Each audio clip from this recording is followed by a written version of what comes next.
What's up, guys? This discussion is to show you that an average Muslim does not know anything about Islam. Take notes and enjoy the discussion. Hello, can you hear me? Yes, how are you doing? I'm good. I'm Muslim, by the way, before you even ask. Awesome.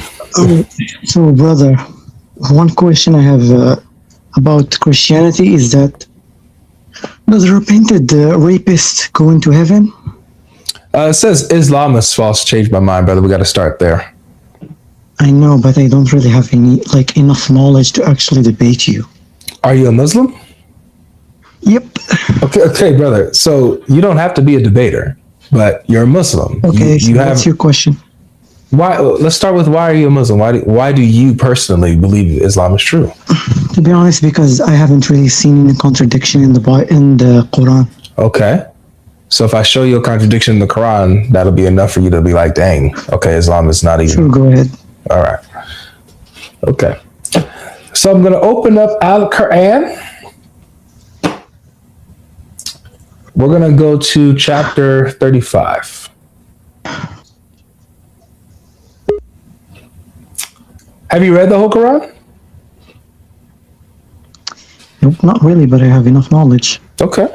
That's good. That's good. All right. So open up chapter 35, verse 18.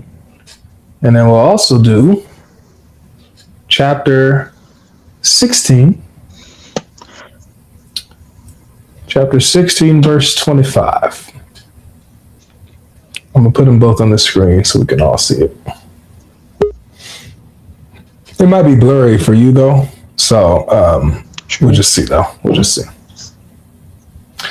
All right. You let me know if you can you, it looks blurry from the screen. Can you see it? If Barely. Barely, yeah, okay. I'll just read it. But yeah, I don't know why my quality when I share my screen, it just sucks on TikTok. But okay. So this is chapter 35, verse number 18. It says, "And no bearer of burdens shall bear another's burden. And if one heavily laden calls another to bear his load, nothing of it will be lifted, even though he be near of kin." So even if it's a family member. "You can warn only those who fear their Lord unseen and perform a salat. And he who purifies himself, then he purifies only for the benefit of his own self. And to Allah is the return."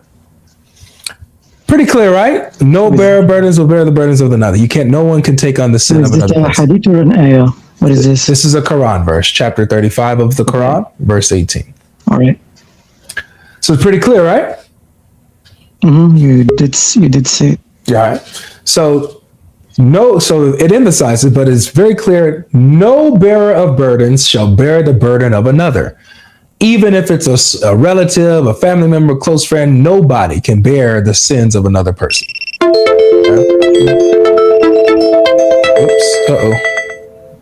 Man, TikTok, man, be killing me. All right.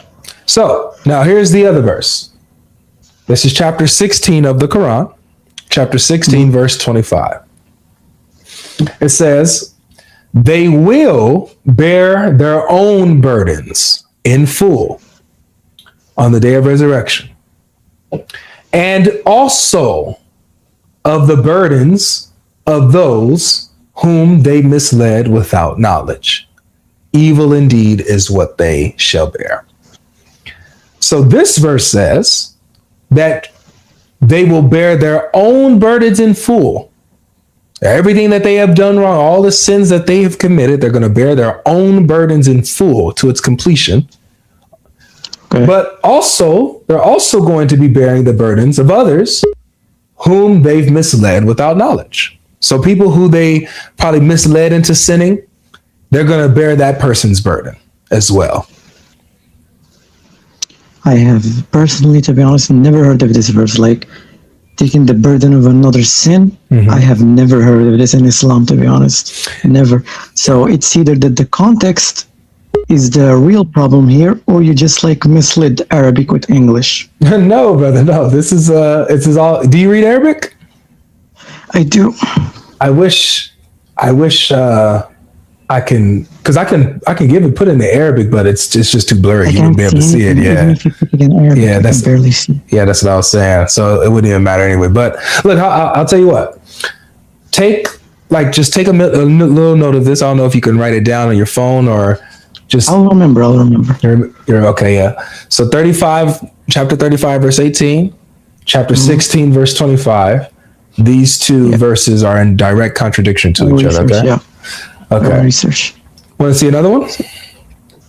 Sure. Okay. So can I even ask you something? In a second, yeah, of course. As long as, well, if you want, as long as it's on the topic of Islam being true or not. So does it look? I'm not really gonna criticize Christianity, but this question has been on my mind a lot. Like, Okay. I go, why do Christians accept this? I understand what you're saying. So we'll get there after these little instances here. Okay. That's not what I pushed. What?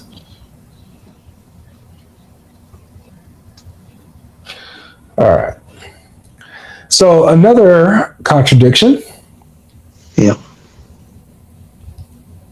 will be chapter 12, verse 111. This is what it says. It says, "Indeed, in their stories, there is a lesson for men of understanding. It, meaning the Quran, it is not a forged statement, but a confirmation of Allah's existing books." I'm skipping the brackets because the brackets wouldn't be in the Arabic. Sure, go ahead. Okay, so it's a confirmation of Allah's books, and all right, here it is. And so the Quran is a confirmation, and it is a detailed explanation of everything, and it's a guide and a mercy for the people who believe. Okay, so this verse says that the Quran, it gives a lot of different qualities of the Quran.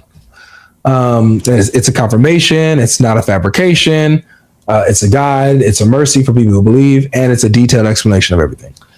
The part that I'm going to focus on is that it is a detailed explanation of everything. Now, I'm going to try to be reasonable. I'm not going to say that it has to explain how to tie your shoe or work a microwave, because that's not what the Quran talks about. So I'm going to be reasonable. Yeah. But everything that is within the Quran itself, everything that the Quran talks about, its topics, its themes, it is detailed and explains those things. Is that fair? Yeah. Okay. All right. So the Quran is a detailed explanation of everything. And then chapter 3, verse 7, this is where a contradiction takes place. It says, chapter 3, verse 7, "It is he who has sent down to you the book. In it are verses that are entirely clear. They are the foundation of the book." Skip the brackets. "And others not entirely clear. So as for those in whose hearts there is a deviation, they follow that which is not entirely clear thereof, seeking fitna and seeking for its hidden meanings. But none knows its hidden meanings except Allah. And those who are firmly grounded in knowledge say, we believe in it, the whole of it are from our Lord. And none receive admonition except men of understanding." So not even the scholars know the meaning of the unclear verses. They only just accept that they're all from Allah. Only Allah knows the meaning of the unclear verses. So What kind of verse? just verses, I guess, that are unclear. See, here's the irony. But there isn't any unclear verses. That's the thing. All verses have an explanation. I never encountered a verse that the scholars just say, "Oh, we don't know." That's not true. Going to the money. You do so. For example, you have let's see. For example, you've seen these verses where it starts off like this. Let me do this. See, let's go to chapter 11, verse 1. Yeah, here it is. Aleph Lam Ra, right? How it starts off like that. The scholars don't know what that. They say that these are like unexplained letters or something. Like they don't. No, that's What? Sometimes it means, I don't know, but I heard it means that the start of the book, either that or it says Alif Lam Mim, maybe. But There's different ones. There's Alif Lam Mim. Yeah, exactly. Alif I Lam Ra. know, they mark like the debut of a surah.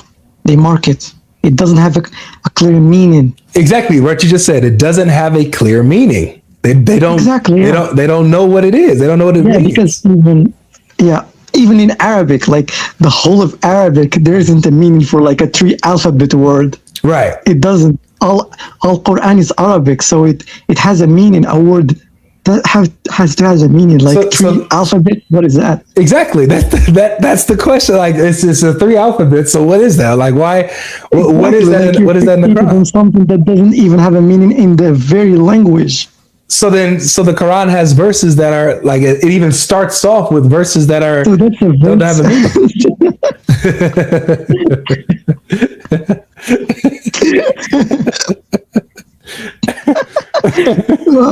Allah. I'm telling you, bro. Like, let's just check really quick what the top says. Sure. Let's see. You cool with Ibn Kathir?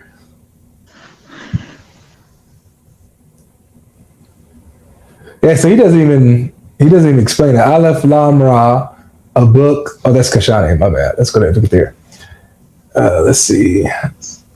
Oh, a discuss. So this is Ibn Kathir. He says, a discussion concerning the letters of the alphabet, which appear at the beginning of some chapters of the Quran, has already preceded at the beginning of Surah Al-Baqarah. That discussion is sufficient without any need for repetition here. Concerning Allah's state. Okay, so he just skips it. So let's see. Surah Al-Baqarah. Exactly. See, it doesn't have any meaning or something behind it. Let's see, because he says he talks about it. I guess chapter 2. Let's go to chapter 2. Let's see if what he says here. Chapter 2, the first one. This is me learning too, because I've never seen what he says about this. Yeah. So let's see. Let's see. Look. Here's Jalalain says, Aleph Lam Mim. God knows best what he means by these letters. So it's just like.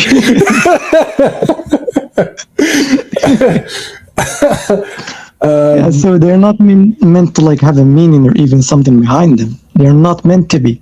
Some of them say like Allah knows best if they do, you know? Yeah, exactly. So we're used to saying that like Allahu Alam, like on everything we don't know. Mm-hmm. Allah knows best. Yeah. It's not like saying, oh, we don't know. Yeah. Let's see, we don't have anything to say for this. I got you. It's not like that. Kashani says, Aleph Lam Mim, that book, these 3 letters constitute an allusion to the entirety of existence qua totality, because Aleph alludes to the existence of the one who is the first of existence, as has been mentioned.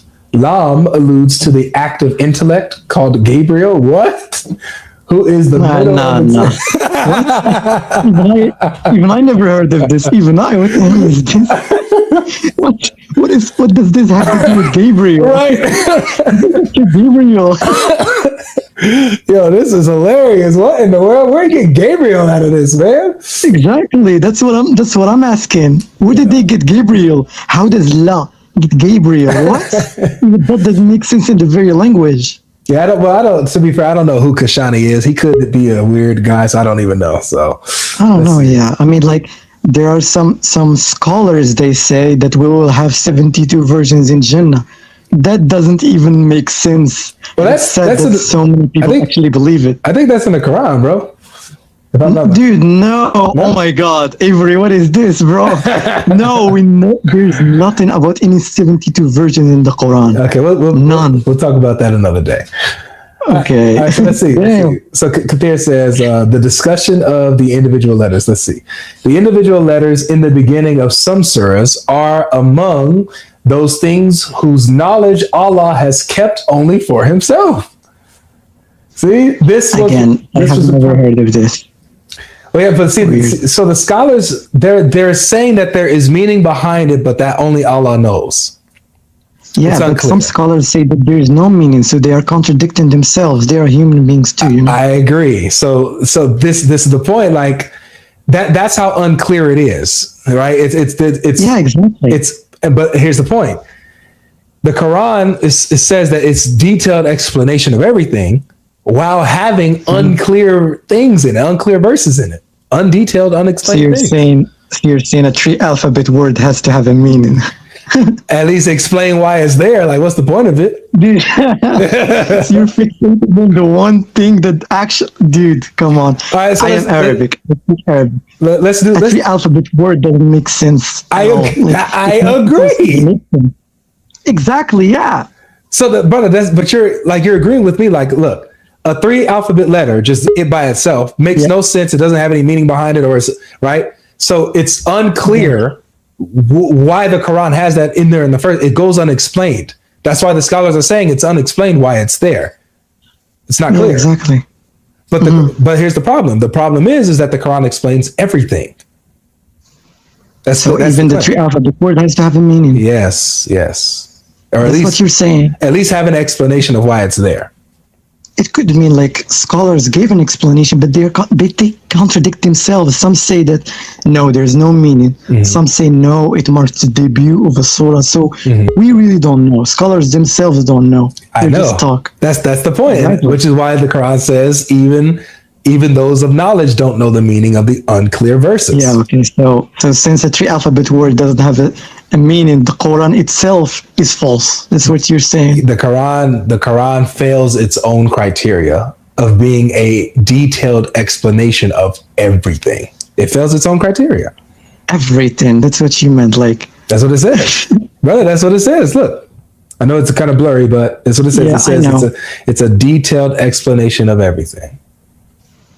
So even the 3-alphabet word has to have a meaning. That's what you're saying. Yes, there has to be explained on why it's there. So if it doesn't have a meaning, what does that make the Quran? It means that the Does Quran it make it false? Does it make it contradictory? What? Yeah, it makes the Quran contradictory because it says that it explains everything, but then you have things in the Quran that are not explained. So that's contradictory. So if I take the explanation that it marks the debut of a surah, so does that make it have an explanation? Well, you just made that up. Would that be the true explanation? The scholars made that up. Scholars made that up. Yes. How do you know?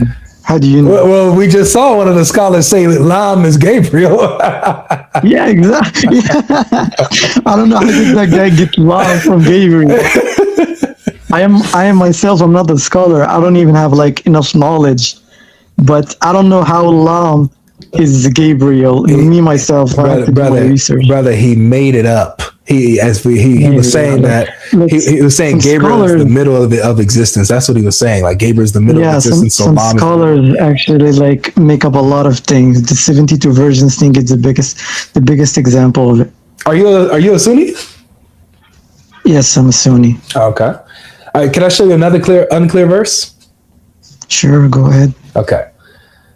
So this verse, we had a good time with the Aleph Lam Mim and Aleph Lam Ra stuff. Here's one that's a little bit more serious, I guess.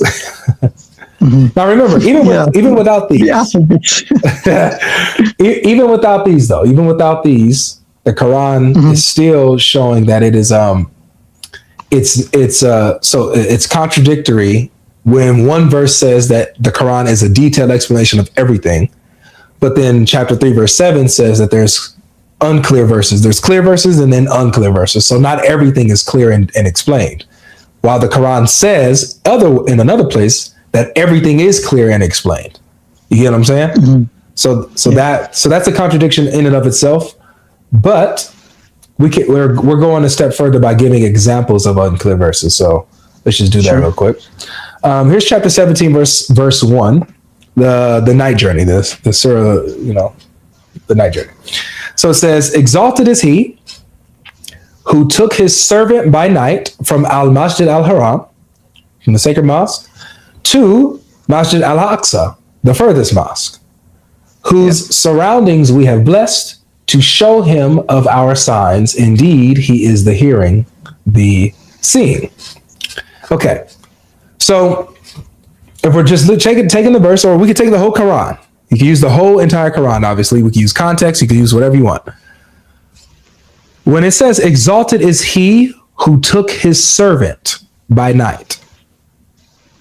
Who is the servant that was taken?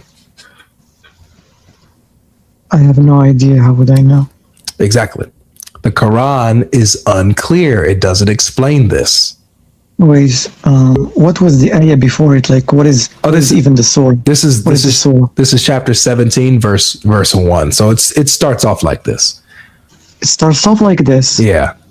Like the very first of the surah. Yeah, the very first verse. The very first ayah. Are you sure? Yeah, brother. Like the very first verse. Yeah, brother. This is chapter 17, Surah Al-Isra, the night journey. Ayah 1, verse 1.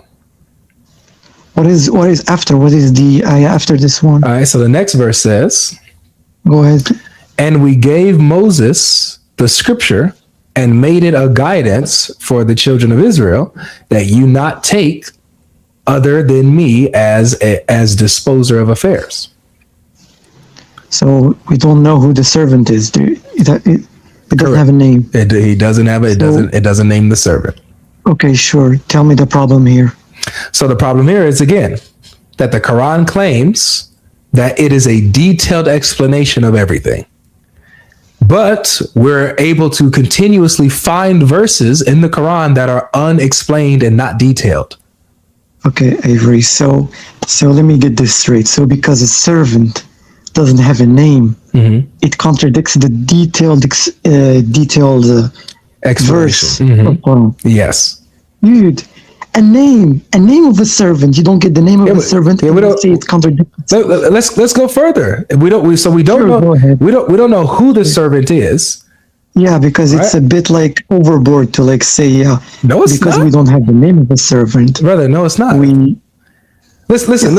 I want you to understand my position, because I know you're. It seems like I'm being nitpicky, right? Like, oh, you're just nitpicking. Yeah, like you're being overboard. Yeah. Right. I understand. But look, the only reason why I am using this criteria is because the Quran itself claims this criteria. You understand what I'm saying?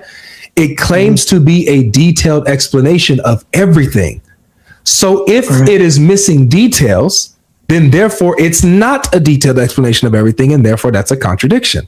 You get what I'm saying? Yep. So that's why I have this so-called nitpicky type of, Oh yeah, because of everything. Because of everything, right? Yes. I know. Yeah. So the biggest problem here is the language. Sometimes there's a lot of metaphorical things in Arabic. Like, let's say the hand of Allah. So many people say Allah has a hand, but for us Arabic, a hand, it doesn't mean metaphorically. It doesn't mean he has a literal hand, like doing something, doing a command. Like it could be his power or something like that, right? Yeah, exactly. Yeah. But for Christians, because I get it, they say, oh, he has a chin, oh, he has a hand. Like, it's because of the language barrier. Well, I don't think it's necessarily a language barrier. It's the doctrine, brother. It's the doctrine, because we have similar language in the Bible about, in the Old Testament and the New Testament, where God stretches out his hand, and it's his mighty will goes forth, and his power, right? But your God is literally human, Avery. What are you talking about? No. So when it comes to our God, the Bible says that God is spirit, meaning he's immaterial. So we know that when it describes God in these anthropomorphic ways, we know that it's not literal. God doesn't have a literal physical body, obviously. He's immaterial. He's spirit, right? Ali mentioned this for you. I saw the video. He said, why does spirit have an arm? Exactly. He did this to you. Yes. Yeah. However, in Islam, you don't have this explanation for Allah. You don't have it saying that Allah is spirit or immaterial or anything like that. So it's pretty vague. Yeah, because it did say that there is nothing like him, nothing at all. All right. Well, and you mentioned the hadith of Sahih Muslim, which Ali told you that in his own, in Arabic, again, see the language barrier. There was no language Arabic, barrier. What? The problem was no language barrier at all. The problem is, I'm telling you right now, the problem is not language barrier. The problem is theology. Right. Okay? Because trust me, I understand figurative hand, eyes, but not having physical eyes. I understand that. We as Christians understand that, because our God is spirit. The issue is, in Islam, you guys don't describe Allah that way, that he's spirit, that he's immaterial. Like, I asked a Muslim before. I asked Ali. I asked Ali Dawah that. I asked, what is Allah? Is he spirit? Is he physical? He couldn't answer. He said, we don't like him. He said, we don't know. That's what he said. Exactly. We don't know. We really don't. So he could be physical and actually have literal hands, feet, chin, and all that. We don't know. For me, it seems very unlikely. I would agree with that, but the way that it's described, With the theology, it's possible, it's plausible. You know what I'm saying? Not saying that it's necessarily the case, but it's within Islamic theology that it's plausible that Allah could be a physical being. Just like some dude. Yes. Like just some dude. Even though it's like very unlikely, very, very unlikely, because there's nothing like him. When it says that there's nothing like him, it also like means he's not really gonna have a physical body like us the humans. Well, okay. It kind of rules it out. I disagree with that. I disagree. Okay, you can disagree. You can. You're free to do so. All right, so let's continue. Let's continue further. So watch this, because it's not just the absence of the identity of the servant, but look, it says, so exalted is he who took his servant by night from al Masjid al Haram, the sacred mosque. Right? Is that what that means? Yep. To al Masjid al Aqsa, the furthest mosque. Where is the furthest mosque? What is this? The furthest what? The furthest mosque, you mean? Yeah, Al Masjid Al Aqsa. Where is that?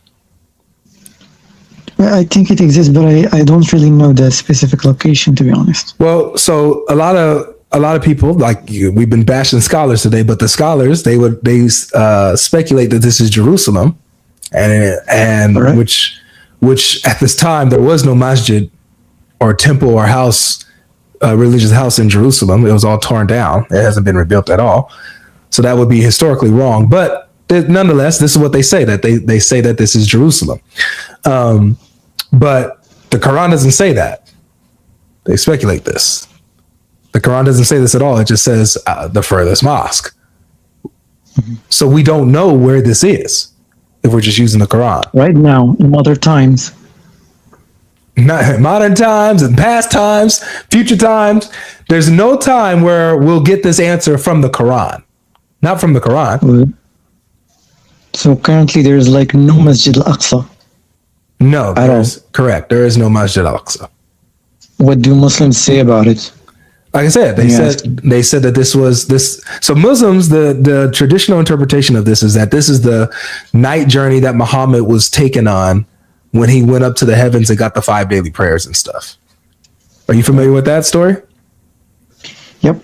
Yeah. So they say that this is what this verse is talking about. You find the story in the Hadith and all this kind of stuff. However, right. If we're being critical, and I'm saying, okay, I come here, you don't get that from the verse. Or the Quran. Like, there's nothing in the Quran that suggests, like, oh yeah, this is Muhammad going on some night journey, going up to the heavens and getting, the 5 daily prayers and meeting some of the prophets and stuff like that. You don't get none of that in the Quran. You get that stuff in the Hadith. So when did Muslims get it? When did we get it? They get it from the Hadith. It's in the Hadith. Which Hadith? It's in Sahih Bukhari. So I forget the number. I forget the exact reference, but it's narrated in Bukhari. It's in Sahih Bukhari. Yes, I'm sure it's in there. All right. So since it's not mentioned in the Quran, you say it's false. I'm not saying that the story, no. So my point here is that the Quran itself is false because this is an unexplained, undetailed verse. It's an example of that, of an undetailed, unexplained verse, while the Quran itself claims to be a detailed explanation of everything. We don't know who the servant is, and we don't know where he was taken. Sure. So that's your only argument, that the Quran says that it's a detailed book, but it's not actually a detailed book. Correct. That makes it false. Yes. Avery, do you hear yourself? What? What? Is my reasoning, is that, am I being unfair or faulty? What's wrong with my reasoning? No, not that, but is there other verses like these? Are there others? There's a bunch. There's a bunch. Yeah, bro, there's a bunch of unexplained verses. So since they are unexplained, that makes the whole Quran false because of one verse where it says it's a detailed, but then it doesn't detail on the verses. Yes. Look, brother, if the Quran makes a claim and it doesn't uphold to that claim, then it's a false claim, right? Yeah, I agree. Right. So the verse, or so the Quran makes a claim about itself that it's a detailed explanation of everything. Okay. That claim happens to be false because we go and read the Quran and there's a bunch of verses that are not detailed, they're not explained, they're unclear, they're ambiguous. So the Quran made a false claim about itself. Let me say this. Do you think the 3 alphabets are important? Like really, really important for the Muslims to know? Yes. Like, super important. Yes. Okay. Do you think we're back to the alphabets? All right. Okay. Do you think if we know who the servant is, will it benefit us? Yes. Can I tell you why? How? Yes. Yeah, sure. Thank you for asking. I'll tell you why. Okay. It's not simply in knowing what the 3 letters mean. It's not simply in just knowing who the servant is and where he went. It's Right. the importance is in the consistency of the Quran. If the Quran makes a claim about itself, then it has It to should uphold uphold it. exactly. So That's the therefore, argument. yes. So that's why it's important for Alif Lam Mim to be explained. That's why it's important for the identity of the servant or the whereabouts of the servant to be explained or detailed, because the Quran says it does that. All right. Right. So even if the verses that aren't explained do not actually benefit the Muslims, it still actually like contradicts the verse. Yes. Even that. Exactly.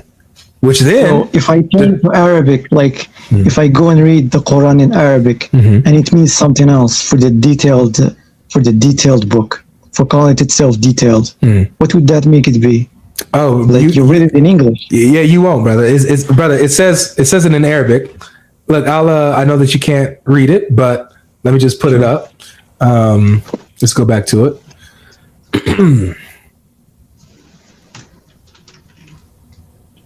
Let's go back to it. And then after this, we can get to your question that you wanted to ask about Christianity. Yeah, that really bugged my mind. Okay, so I have it here. I have the roots up in Arabic. It breaks it down word for word. Okay, so I'm gonna go down to, and you tell me if this is correct. Invented, but it is a confirmation of that which came before it. That's between his hands, Beni Yadehi. Okay, so it says, and a detailed explanation, wa tafsila kuli shayin. Wa tafsila, a detailed explanation, kuli, What the? of all shayin things. Is that correct?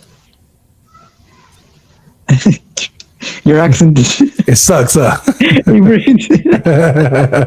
looks like you're saying a whole other language. Brother, I'm telling you right now, man, Arabic is absent of everything I've ever known, bro. I know, like, to be honest, if you know like Arabic, if you were fluent, you wouldn't have like a lot of the things you are like confused about the Quran, they would clear up. Oh no! If I knew Arabic, I'd have more problems with the Quran, bro. Trust To me. be honest, Yes, I'm sure. Because I'm telling you, many man. of the arguments come from the problem of Arabic. No, you know? brother. As you, I don't know how much you've watched me, but my arguments never come or depend on an English translation. It's straight from the source. So what arguments aren't from your English translation? The argument I'm making right now. Of the detailed expression, the detailed book. Yes. One. It's what the Quran says itself in Arabic, not in English. It's in Arabic. Yeah. So the only thing I'm curious about that if it's English, it says detailed book, right? But it's in Arabic, it doesn't say specifically detailed about everything, like the everything. That's what we're fixated on. Brother, it literally says that. It literally says kuli shayin. But in Arabic, does it like say that? Yes, it says kuli. What does kuli mean? What? What does kuli mean? Kuli. Kuli. Yeah, what does that mean? Kuli. It does mean everything. See? Kuli. It does mean everything. Yeah, so that's what it says. It says kuli, everything. Kuli what? Kuli what? Shayin. Hey, well, what is that? What is Shai though? It's just things. It says things. So Kuli is all. Shayin is things. Kuli. Wait, we repeat the last one. Kuli Shayin. Kuli Shay. What is Shay? Yeah, Shay. You mean Shay? Yeah. Yeah, Shay. Kuli Shay. Everything. Yes. Yeah, it is everything. It is everything. Yes. I'll research it also. See, I'm telling you, man. You know. Yeah. Yeah, I'm sure. Yeah. If the verse does say something like that, yeah. Only argument is the Quran might actually. Oh, you cut out. You said the Quran might be what? Sorry. My only argument is that the Quran doesn't really like explain things that aren't important to us Muslims. Like, what will it benefit us if we do know the name of the servant or not? And I wouldn't have an argument if the Quran was only a detailed explanation of everything necessary for your religion or for everything you need to know. I wouldn't have an argument if it qualified it that way, but it doesn't. Avery, sorry, I can barely hear you. Uh-oh. Sorry, I can barely hear you. Testing. Yeah, something happened. Are you good? Can you hear me? Hello. Barely. All right, you might want to drop it and come back up. Okay. All right, my guy is back. Cook the mu'minoons for Christ. We Christian Trinitarians support you all. Amen to that. Damn, bro, like, they didn't figure out to call me just as I was in mid-argument. Messed up my audio. Did you hear it? Did you hear it? Yes. Yeah, you hear the voice go, dude, I'm fuming. No, but we know your argument. So your argument was that if the Quran might not say this detailed explanation of everything, but only things necessary for you to know as a Muslim, right? Yeah, exactly. Yeah. Yeah. So I was saying that you would have a point if the Quran said that, right? If it qualified everything when it says it's a detailed explanation of everything you need to know or everything necessary for your guidance or for your religion, right? I wouldn't have an argument. Mm-hmm. But because it doesn't, because it said everything. So because it said everything, you're fixated that it should explain everything. That's what it says. Yes. Even the unnecessary like verses that don't have any like benefit. It's just like narrating. Yeah. Well, see, that's the crazy thing, that there are things in the Quran that are unnecessary and have no benefit. That's crazy. Yeah, but in the context they do. Like when you read the thing that it leads up to, Mm-hmm. That's the thing. Like, so that's my only argument about the verse of the Quran is a very, very detailed book and all. Well, that's my only argument. Well, it doesn't work though, right? It doesn't work. It doesn't work because the Quran doesn't qualify it that way. So that argument doesn't work. All right. So it doesn't qualify because it doesn't explain the three alphabet, right? It doesn't explain the three alphabets. It doesn't explain who the serpent is. It doesn't explain where the serpent went. Brother, I can go on and on. Like here's another example. Go. For example, so Bnei Israel, right? Bnei Israel. Yeah. Who's their father? I have no idea. That's the point. Matter of fact, how about this? When it says Bnei Israel, who are they? Who's Bnei Israel? Bnei Israel? Yeah. No, I have no idea. You have to like talk to someone who really has read the Quran, all of it. Well, here's my point is that not even they will have an answer to this from the Quran. They would have an answer. Yes. You asked them? Yes. You brother. did? What did they say? Brother, I do this for a living. Yes. All right. So yes, man. When it talks about Bani Israel in Arabic, it means the children of Israel. Yeah, the children of Israel. Literally, but who's literally Israel? from Israel. Like they're literally from Israel. Is Israel a land or a person? What? Is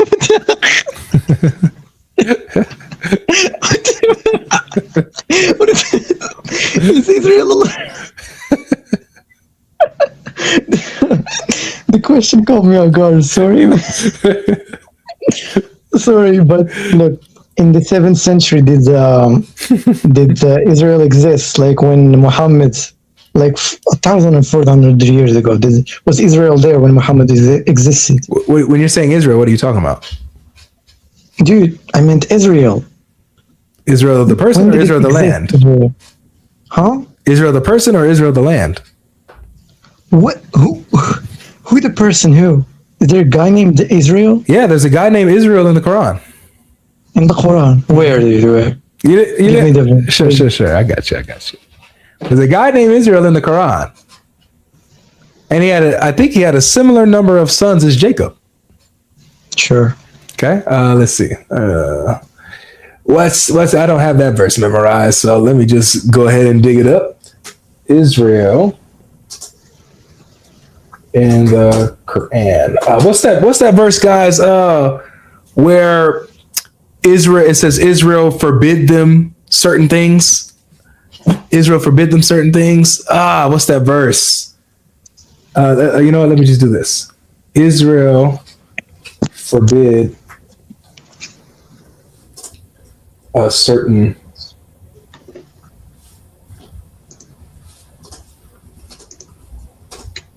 food laws. Oh no. And I put Quran verse. Let's see. I'm getting 393. All right, let's see. I'm getting 393 and okay. All right, let's see. Surah Al Imran, verse 93. Let's see if the chat is correct on this. Come on, GodLogic community, pull through for me. Yes. Aha. All right. So here's chapter 3, verse 93. Oops. What did I just do? Here we go. Chapter 3, verse 93. Verse what? What verse? Chapter 3, verse 93. All right. All right. It says, all food was lawful to the children of Israel, except what Israel had made unlawful to himself before the Torah was revealed. Say, so bring the Torah and recite it if you should be truthful. All right. So look, so it mentions the children of Israel, and then it mentions Israel. Is Israel Jacob? Israel's Jacob. Mm-hmm. Where do you get that Israel is Jacob from?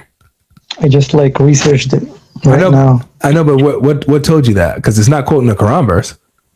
All right, let me check it. Let me check the verse in Arabic and see. There's no verse in the Quran that says Jacob is Israel.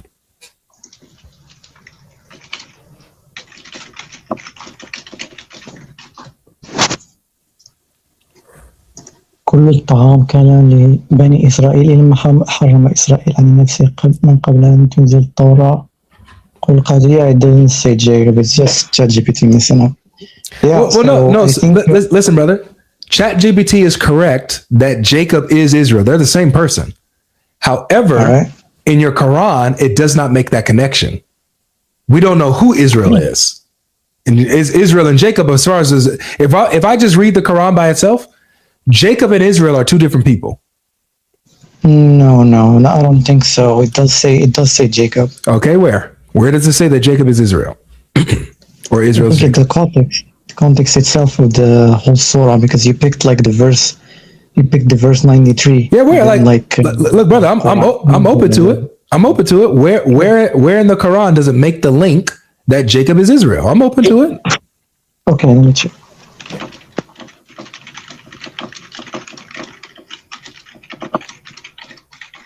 I'm open to it, man. Yep, it never says it. It says that he's Jacob. Exactly. It never says it. It never says it. So if you're reading the Quran by itself, right? You don't know who this Israel guy is, and he and Jacob would be two different people. How come? Because the Quran does not link them together. It mentions both of them. It never says Israel is Jacob explicitly. Or implicitly. Even in the context, it never says it. Correct. So we have no idea who Israel is. Yes, that's the point. Another another ambiguous verse or context of the theme. It's unclear. It's not detailed. Yeah. Verse is actually ambiguous. Let me research.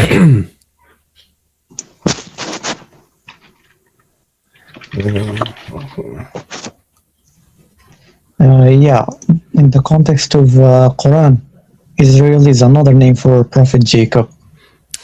I know this is the claim. Is this what ChatGPT just said? No, yeah, ChatGPT. Right. Okay. So is ChatGPT quoting verses that make that link? It did say check Surah Maryam, chapter 90, verse 58. Okay. So let's do that. Chapter 19, verse 58. Let's see if it makes the link with Jacob being Israel. All right, chapter 19, verse 58. You and I, we've been talking for a long time, dude. That's how you know I like you. Yeah. Because I never had someone to talk about religion at all. Well, that's what I'm here for, man. All right, so this is what the verse says. Chapter The detailed thing is a bit very mysterious for me. You know? That's the only argument so far I have, because my argument is that it's the verse itself. Like, how does it benefit us? You know, what do we benefit from knowing what's the name of the what's the name of the servant, or what does three alphabet word mean? Yeah, so here's 1958. It says, those were the ones upon whom Allah bestowed favor from among the prophets of the descendants of Adam, and of those we carried with Noah and the descendants of Abraham and Israel, and of those whom we guided and chose. When the verses of the Most Merciful were recited to them, they fell in prostration and weeping. This don't make no connection at all with Israel being Jacob. It does trace the prophetic lineage of Jacob, maybe. Well, it actually, with this verse, let's just read this slowly again. It says, those were the ones upon whom Allah bestowed favor from among the prophets of the descendants of Adam, and of those we carried with Noah, and of the descendants of Abraham and Israel, and of those whom we guided and chose. It kind of sounds like Abraham and Israel lived at the same time or something almost. No. Let's see. The previous verse says, yeah. Yep. Yeah, nothing. I'm reading previous verses and further verses. There's nothing. Wait, look here. Check this. So it says the lineage in Islamic tradition flows from Abraham to Isaac to Jacob, who is Israel. So by saying the descendant of Israel to Israel must be Jacob. That's what the tafsir says. So, but here, notice this. Notice that they have to go with Islamic tradition, and there's nothing in the Quran that makes that link. Yeah, so far that's what they say. Yeah. Mm-hmm. So far. So, and by the way, this link that they're making, it doesn't come from Islamic tradition. This comes from the Torah. It's in the Torah where you. Yeah. It does say someone named Ibn Kathir Tafsir Jalalain. Mm-hmm. Well, yeah, they're getting it from the Torah. Yeah, they're getting it from the Torah. The Torah is what tells us that Jacob had his name changed to Israel. Okay? Torah. Mm-hmm. The Torah tells us this in the book of Genesis. So you don't get this from the Quran. The Quran is ambiguous on who Israel is, the person. Right. And so therefore, again, it's another example of the Quran failing its own criteria. It's not a detailed explanation of everything. Okay. Oh, so because we have to use the Islamic tradition, it makes the Quran not a detailed. Is that what you're saying? Exactly. You have to go outside. You got to go outside the Quran to get this information. Yeah, I see what you're getting. I see where you're getting at. Mm-hmm. The detailed the Quran is a detailed book and all, but it doesn't explain who Israel is. Exactly. It has to like make a definition. Exactly. Right? Mm-hmm. Yes, someone who knows Islam a lot, like Ali, maybe might have an argument. With me, so far, I'm like using AI to see this, like Brother. about Jacob and Israel. This is like above me. Brother, let me just say something to you, man, and then we can wrap this up and you could go ahead and ask your question. Ali Dawa is not a man of knowledge, man. He doesn't know anything. So he's just a man who talks fast. He's just a man who talks fast, brother. That's it. Just fast and loud. I mean, like you met him, I didn't meet him, so you're the one who knows. Yes.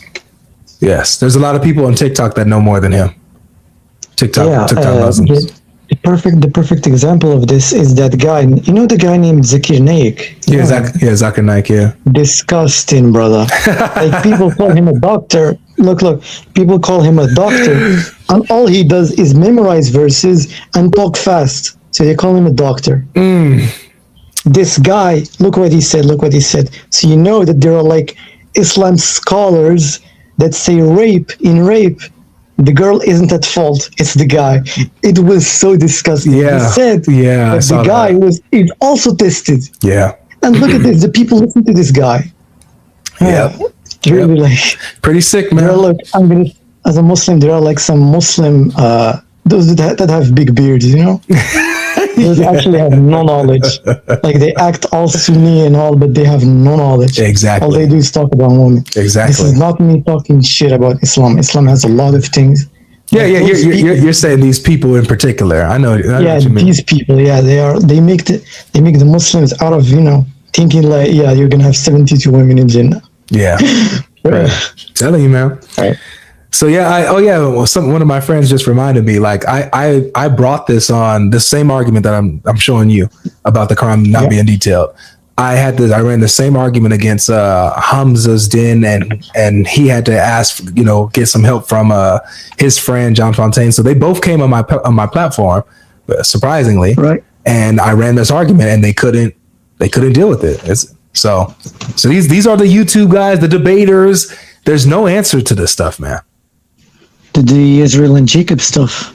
The Quran not being a detailed explanation of everything. Oh yeah. Even me. My only argument is that maybe in Arabic or the context, it doesn't explicitly say detailed of every word, every alphabet. But I showed you what it says. It says Kuli Shay. Yeah, Kuli Shay. Even that. Yeah, it says a hand too, but it doesn't mean a hand. Exactly.